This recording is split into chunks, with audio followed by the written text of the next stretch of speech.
Hi all, I have another absolutely amazing game of Leela ID 11195 against Stockfish 8. This is a game of David Grosvenor run at a fast and furious 40 moves per 2 minutes with 2-second increment. The opening book given goes back to many people's early primary school. It does for me. The old Giuoco Piano, where the F7 soft spot is targeted, so this is classical stuff.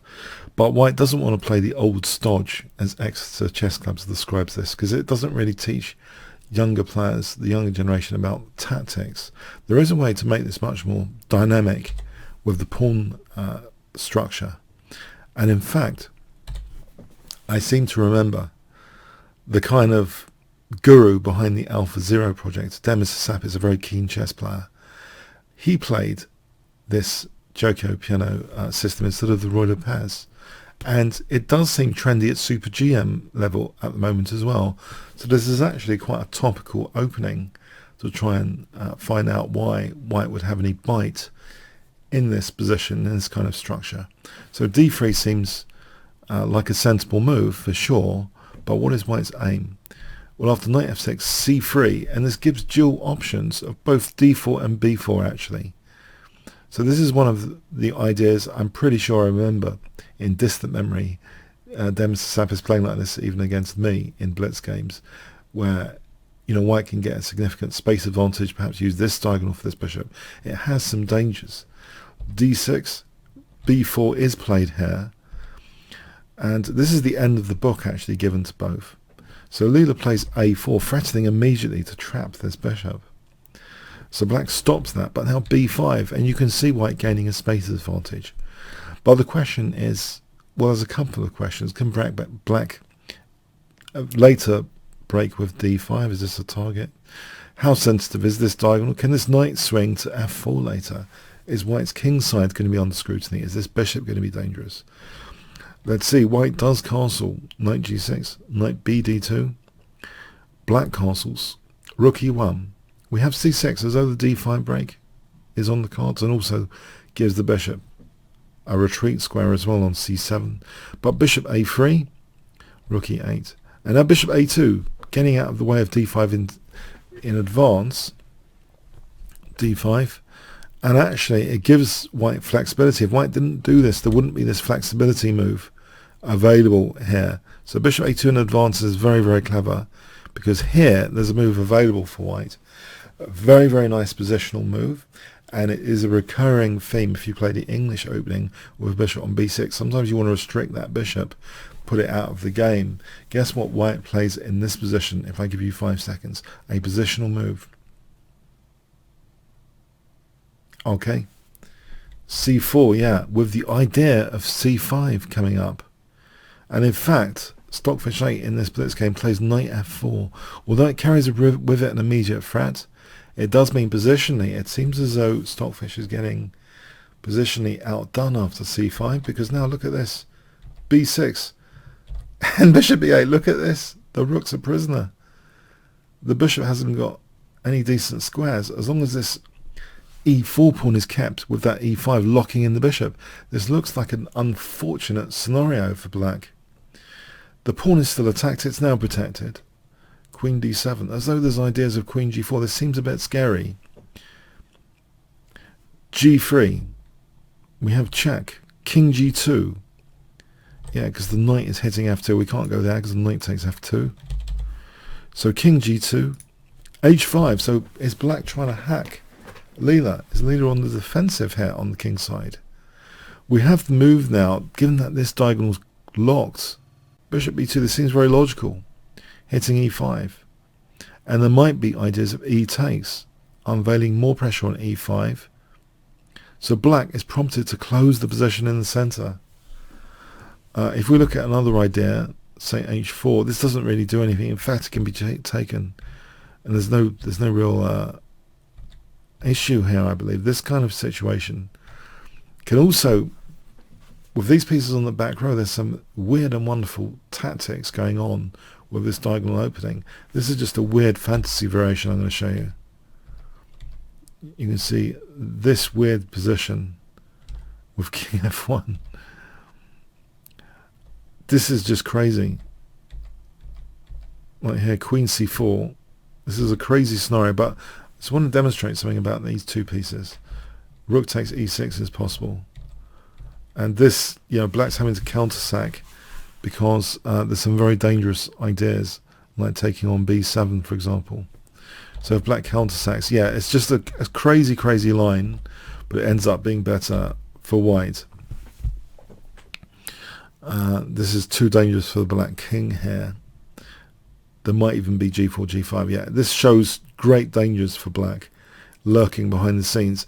So it's probably advisable black does close the center. It's a committal decision. Okay, I have some other crazy stuff. You know, any g6, I don't know why black would really want to play g6, but d4, just to rip open that diagonal. g5, again, you know, d4 is going to be good, just opening up things. So these bishops, you know, can run riot. So d4, okay, it seems like a necessary concession here to close the center. We have now knight h4. So what is actually going on here? This bishop's not that interesting now in this diagonal, but maybe it can use this diagonal later. This knight might be interested in f5. We have check. It turns out here, this check is not really that deadly to even take the knight here. Now Leela played king h1. There is actually, it does seem to be technically an option to allow this continuation where it seems dangerous, but this idea to smash through to h2 seems dangerous, but f4 saves the day, it seems. This continuation, bishop takes f6, hitting the queen. It just ends up being much better for white. So it does seem as though it's possible to take that and allow basically a knight exchange. White ends up better. But king h1 was played instead. Knight h3, the pawn is protected. Knight g4, hitting the pawn again. The pawn is protected with this knight.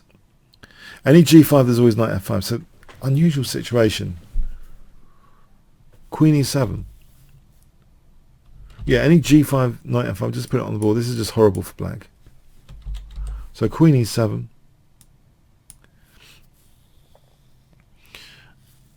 And also remember that pawn's pinned, so you have to bear in mind, you know, g6, knight takes g6, you know, things like that. So rook e1. We have queen f6. Now here, bishop c1 here, which gives control over the g5 square a bit more. Knight h6. On bishop d7, king g2 might actually be a sneaky idea. This actually might be a liability sometimes. I'll give you a strange example. Say black did a token move. Knight f5 means that the king is really thinking about taking here. And say g6, white can actually sneak out for a bite and sneak back, doing structural damage like this. I thought it was amusing. I know. I've got low sense of humour. I thought this was amusing. But there is some structural damage with white being better there. So sometimes that knight can be a tactical liability. But anyway, knight h6 was played. We have now queen d2, strengthening this diagonal again. And sometimes queen g5, you know, when the knight's not there, could be useful to try and get the queens off. If white can simplify this very complex position, then these guys don't look too healthy for the endgames. We have bishop g4. Knight g5, really trying to pick off this h3, which defends g5.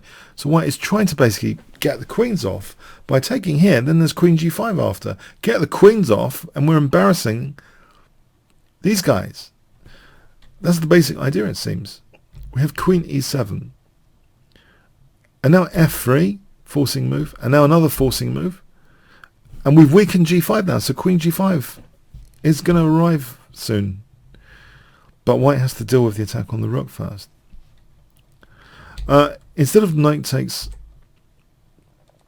h3, by the way, if king g2 was again possible, check is not sound.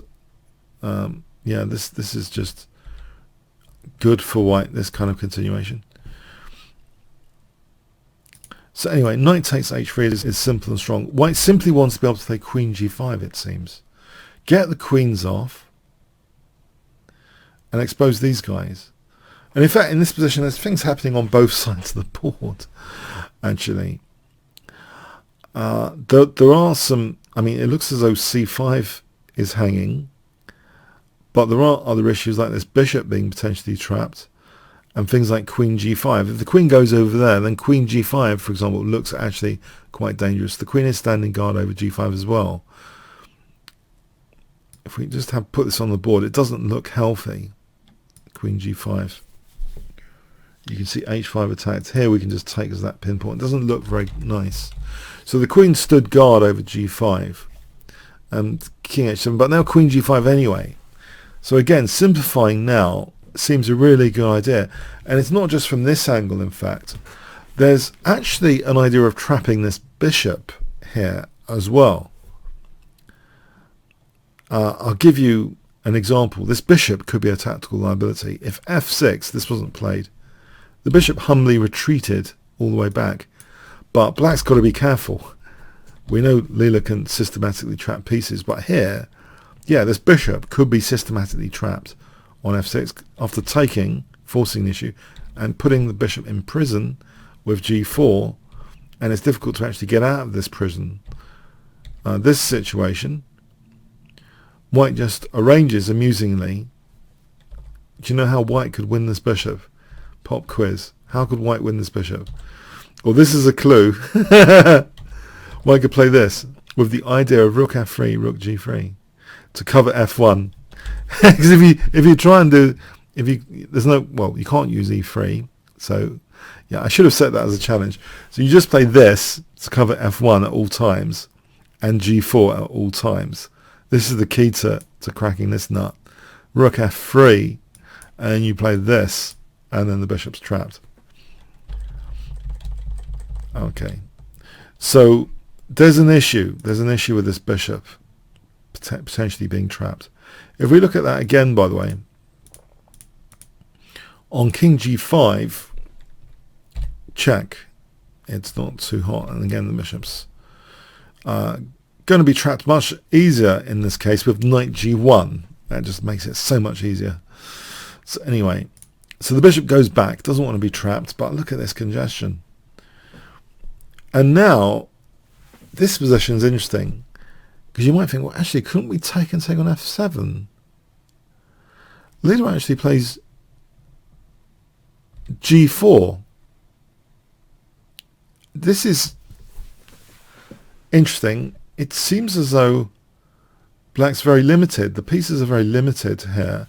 We see hg, fg, and it doesn't matter how black takes this g-pawn. This looks horrendous. If the pawn is taken by the bishop, then the knight's covering f3, so actually bishop takes here, wins a piece. There's no bishop f3 because we can take. So this would actually win a piece. So that's actually out of the question.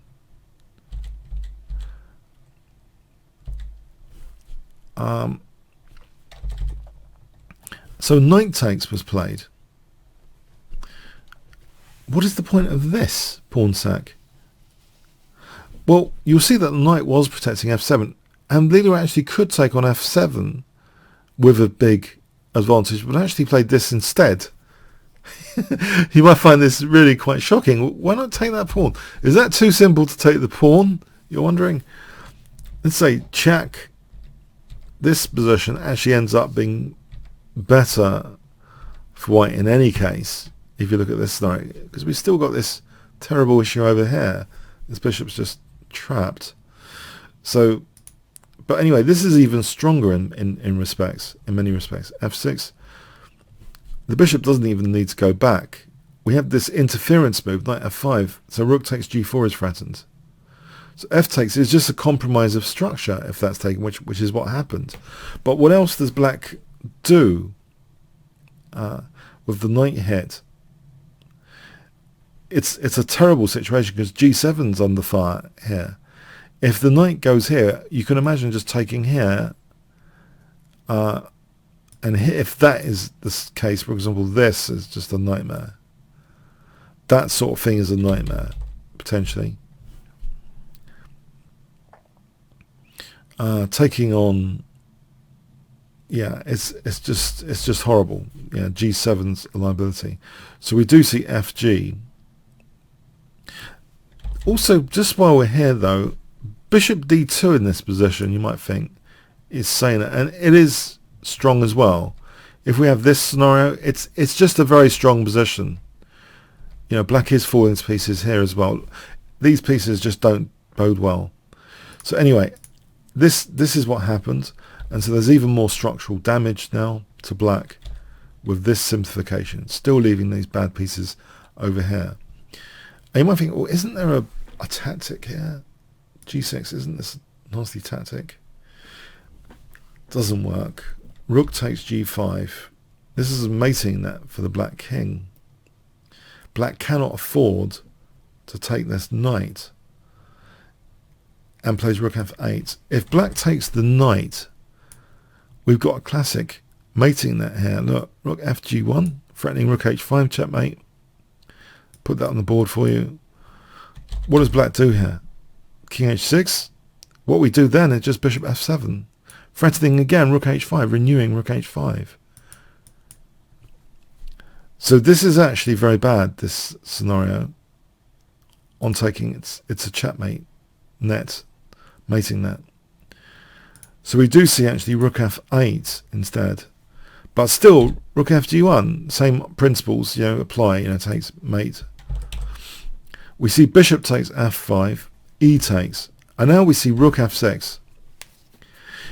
Let's have a look here. If G takes, then that's checkmate. If rook takes, then rook takes G6. And look, the bishop's covering F7, and we've got things like check here and mate if black's not careful. So basically black had to be content with this. It's not good.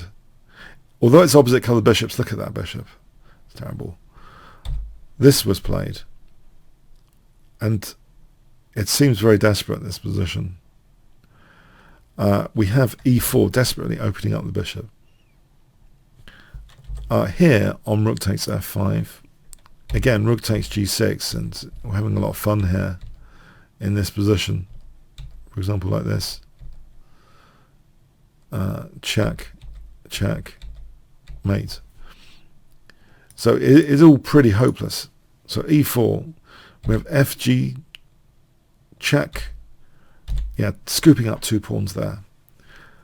Leela is now, okay, 3, 4, 1, 2, 3, 4, 5, 6. Leela is 2 pawns up here.